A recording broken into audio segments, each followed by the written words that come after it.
तो चलिए नमस्ते दोस्तों, आज हम ये चेन सो मशीन का हम रिव्यू करने वाले हैं। यानी कि इस मशीन को हमने 25 घंटे से अधिक चलाया और इस मशीन में क्या प्रॉब्लम आई, क्या दिक्कत आई, उस सारे बातों को आज हम बताएंगे।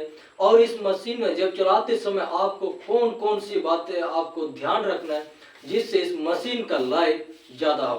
तो चलिए आज हम इस सब को बताएंगे, आप वीडियो पर आखिर तक आप बने रहिए। डीसी पावर चेन सो है, ये 62 सीसी का है, आपको इधर दिखार है, ये कवर है।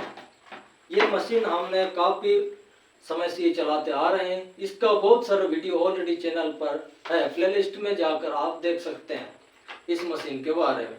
तो ये मशीन है हमारा जो 2.7 किलोवाट का पावर आउटपुट करता है। और ये मशीन में हमने काफी बार चलाया है। इस मशीन अभी तक ये हमारा सही सलामत चल रहा है, अभी तक ठीक चल रहा है। ये ब्लेड है, ये 22 इंच का ब्लेड है। इस ब्लेड को हमने चेंज कर दिया। पहले वाला ब्लेड आपको हम दिखाते हैं, ये हमारा जो मशीन के साथ मिलाते, ये 22 इंच का ही है और ये 22 इंच का हमने ब्लेड दूसरा खरीद लिया दुकान से। वाला ब्लेड में यह हुआ है कि तो ये वाला ब्लेड हमारा टेढ़ा हो चुका है। किस कारण से टेढ़ा हो गया आगे हम आपको बताएंगे। और ये वाला चेन है, ये चेन भी नया है। तो ये चेन सब हम यूज करते हैं, ज़्यादा दाम का यूज नहीं करते हैं। जितना भी दाम का यूज करो, अगर मिट्टी पत्थर में लग गया तो उसका दार तो खत्म हो ही जाएगा, तो फिर से दार करना पड़ेगा। इसे हम चेन को दार करने के लिए हमने ये वाला यूज करते हैं, शार्पनिंग रड है, ये 4.8 mm का है। इसके सहायता से हम ये चेन को हम दार करते हैं। ये मार्केट में आपको एक रड का 100 रुपये तक मिल जाती है, ये ऑनलाइन भी आप खरीद सकते हैं। ये सब आपको रखना जरूरी है, या फिर आप इसे मशीन की सहायता से भी आप इसे दार कर सकते हैं। मशीन मिलता है, ये चेन से शार्पनिंग करने के लिए स्पेशल है, कम से कम 2,500-3 हज़ार मिल जाता है। तो ये मशीन है। और उसके बाद में आपको दूसरी चेंज करने की आवश्यकता है, एयर फिल्टर। ये वाला एयर फिल्टर आपको कम से कम 5-6 घंटे 7 घंटे में आपको इसको चेंज करना है, क्योंकि ये यदि आपका गंदा ज़्यादा हो जाएगा तो ये आपका तेल ज़्यादा पीने लगेगा, तो आपका माइलेज थोड़ा कम ही देगा। ये वाला को थोड़ा बार बार चेंज करना है। और ये चेन दार करने का यही तो बार बार थोड़ा सा करना पड़ता है, हम से हो सकता है। और उसके बाद में हमारा ये मशीन में जब चलाते हैं तो उस समय ये पलक जैसे कि दिखाते हैं आपको, यहाँ पर हमारा पलक है। ये वाला पलक गंदा हो जाता है तो उस समय तो ज़्यादा खींचना पड़ता है, 1-2 बार खींचने से स्टार्ट नहीं होता है, थोड़ा सा ज़्यादा खींचना पड़ता है। तो उस समय में क्या करना है, ये पलक इसको खोल करके फिर से साफ करके यदि आप लगाओगे तो ये थोड़ा अच्छा चलेगा। अभी तक ये पलक को हमने नया से लगा हुआ, अभी तक चेंज नहीं किया, अभी तक ये अच्छा ही चल रहा है। हमने ये फिल्टर को 2-3 तो बदल दिए हैं, अभी ये चल रहा है। तो है ना गाइस, काफी कमाल का। और उसके बाद गाइस बताते हैं, तो यह मशीन में और कुछ भी चेंजेस नहीं किया गया, पहले जैसे नया बताओ वैसे अभी तक ये सब कुछ बढ़िया चल रहा है। ये हमारा चेन ब्रेक है, ये भी कुछ चेंजेस नहीं है, ये अभी तक ये चल रहा है। और यहाँ पर बताते हैं कि हम जब भी चलाते हैं तो ये आधा लीटर का ये पेट्रोल टांकी है, यहाँ पर पेट्रोल ऑयल डालने के लिए। तो पेट्रोल डालते हैं तो आधा लीटर डालते हैं तो उसमें आपका करीबन आधा घंटा तक चल जाता है। अगर 1 लीटर में 1 घंटा तक चल जाता है। और पेट्रोल डालते समय आपको ध्यान रखनी बातें हैं कि आपको टूटी ऑयल जरूर इस्तेमाल करें। टूटी ऑयल के बिना आप इसमें पेट्रोल डालकर ना ही चलाएं तो बेहतर है। अगर ऐसे में चलाओगे तो ये इंजन आपका सीज भी हो सकता है, खराब हो सकता है। इसीलिए जब भी चलाओगे तो आपको पेट्रोल में कम से कम, जैसे कि हम यूज करते हैं, आधा 1 लीटर पेट्रोल में 30 ml तक टूटी ऑयल यूज करते हैं। अभी तक यह हमारा अच्छी तरह से चल रहा है। और इंजन ऑयल जैसे कि यहाँ पर मोबिल डालते समय भी आपको ध्यान देना है कि मोबिल जरूरी नहीं कि आप नया वाला ही डालो, आप पुराना वाला भी डाल सकते हैं। वही पुराना वाला मोबिल डालते समय आपको ध्यान रखना है कि मोबिल में कुछ गंदा होगा या कुछ पत्थर कंकड़ सब ना हो, आप उसे छाननी करके ही यहाँ पर डाले। नहीं तो यहाँ यानी कि मोबिल पंप करने का अंदर मशीन है वो आपका फट भी सकता है या जाम हो सकता है, जिसके कारण आपका मशीन में थोड़ी सी दिक्कत हो सकती है। इसीलिए आपको छाननी करके डालना है। और पेट्रोल भी हमेशा आपको चलने करके ही डालना है ताकि ये हमारा बेहतर चले। तो बताते हैं कि आपका ये चेन जब आप चलाते हैं तो ये चेन आपका अभी ये हमारा लगभग ठीक है। इसको ज़्यादा टाइट भी नहीं करना है और ज़्यादा ढीला भी नहीं करना है, ताकि ये आपका हाथ से आसानी से घूमे, तो ये आपका अच्छी तरह से चलेगा। और जब भी स्टार्ट करोगे तो आप ये चेन ब्रेक इस तरह से लगा कर ही आप स्टार्ट करें तो ये बेहतर होगा। और क्योंकि यदि आप चेन ब्रेक नहीं लगा कर स्टार्ट करेंगे तो ये आपको स्टार्ट करते घूम भी सकता है, इसीलिए सेफ्टी का भी ध्यान रखना जरूरी है। इसको चेन ब्रेक को लगा कर ही आप स्टार्ट कीजिएगा।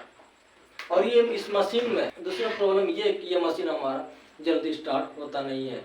इस मशीन को आप खींचेंगे कम से कम 3-4 बार 5 बार खींचेंगे तभी जाके स्टार्ट होता है। क्योंकि यहाँ पर हमारा पेट्रोल डालते हैं वहाँ पर हमारा एयर बढ़ता है जिसके चलते ये ऑयल हमारा पाइप के साथ से ऊपर तरफ जाता है और ये हमारा इंजन चालू होने लगता है।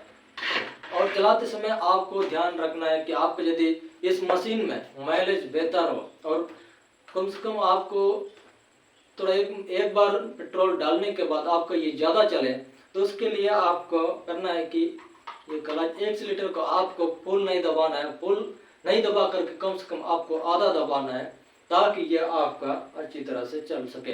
यानी कि उसमें आपका ये माइलेज थोड़ा ज़्यादा देगा। यदि इसका फुल दबाओगे तो ये माइलेज कम ही देगा।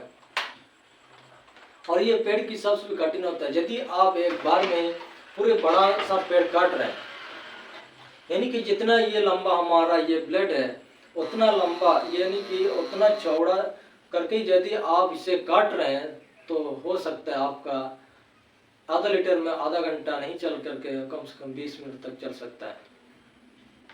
यदि इससे आपका छोटा वाला हो तो आपका आधा घंटा तक तो आराम से चल जाएगा। तो गाइस है ना कमाल का। तो इस मशीन में हमने ज़्यादा कुछ चेंजेस नहीं किया, लेकिन अभी तक कुछ भी बदलाव नहीं है ज़्यादा कुछ, लेकिन अभी भी ये पूरी अच्छी तरह से चल रहा है, यानी कि अभी भी ये चालू कंडीशन में है। बस इतने आपको ध्यान रखना। और काटते समय आपको ध्यान रखने की बात ये है, आपको जब काटेंगे तो उस समय आपको ध्यान देना है कि पेड़ में ये आपका सट ना जाए, क्योंकि जब भी हम अगर ध्यान नहीं देते तो पेड़ काटते उस समय जब सट जाता है, या फिर जब ऊपर में आप काटते तो उस समय जब काटते हैं तो उस समय जब डाली गिरने लगता है तो उस समय ये आपका यदि ऊपर दब गया तो ये आपका ब्लेड टेढ़ा भी हो सकता है। अगर ब्लेड ये आपका टेढ़ा हो गया तो उसके बाद ये आपको दूसरा चेंज करना होगा। यदि इसे आप सीधा करने की भी कोशिश करोगे तो ये उतनी सीधा नहीं होगा जितना नया होता है। और ब्लेड टेढ़ा हो जाएगा तो आपको जब भी कटिंग करेंगे तो ये तिरछा जाएगा। जैसे भी आप मशीन को सीधा करो ये आपने तिरछा हो जाएगा। तो इसीलिए आपको ये सब ध्यान देना।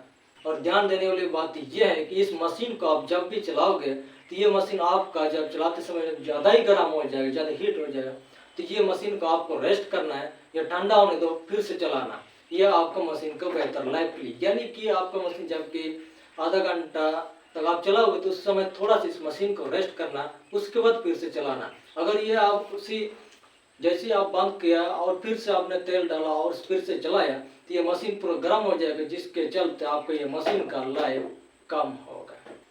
तो ये वाला फिल्टर को आप जब खरीदोगे तो ये फिल्टर वहाँ कंडीशन नहीं करना। ये फिल्टर आपका कम से कम 100 रुपया 80-90 रुपये तक मिल जाता है। ऑनलाइन में आप देख सकते हैं, उससे ज़्यादा कम बेसी भी हो सकता है। आप दुकान से खरीदोगे तो ये आपका 100 रुपये तक मिल जाता है। और ये ब्लेड जो हमने खरीदा ये हमने 650 या 700 लगभग में दुकान से खरीदा था इस तरह से। यदि इसका ऑनलाइन मार्केट में देखेंगे तो थोड़ा सा। और ये चेन सब को हमने अभी तक यूज किया, हमने ज़्यादा दाम का यूज नहीं किया। चेन सब को हमने कम से कम 500 या 700 के बीच में ही हमने चेन को अभी तक हमने परचेस किया, खरीदा है। उसी चेन से अभी तक चला रहे हैं, ये हमारा अच्छी तरह से चल रहा है। और लोग बताते हैं कि आप ये मशीन को कैसे चलाते हैं कैसे। तो चलिए गाइस, आई होप आप लोग समझ गए होंगे कि इस चेन सो के रिव्यू के बारे में बेहतर तरीके से बताया। अगर आप लोगों को नहीं समझ में आए तो जरूर कमेंट करना, हम कमेंट के जरिए जरूर रिप्लाई देंगे आप लोगों को बताने के लिए। तो चलिए, ये वीडियो उनको कैसा लगा, अच्छा लगा जरूर लाइक करें, शेयर करें। फिर मिलते हैं नेक्स्ट वीडियो में। आप देख रहे हैं देसी टेक XYZ।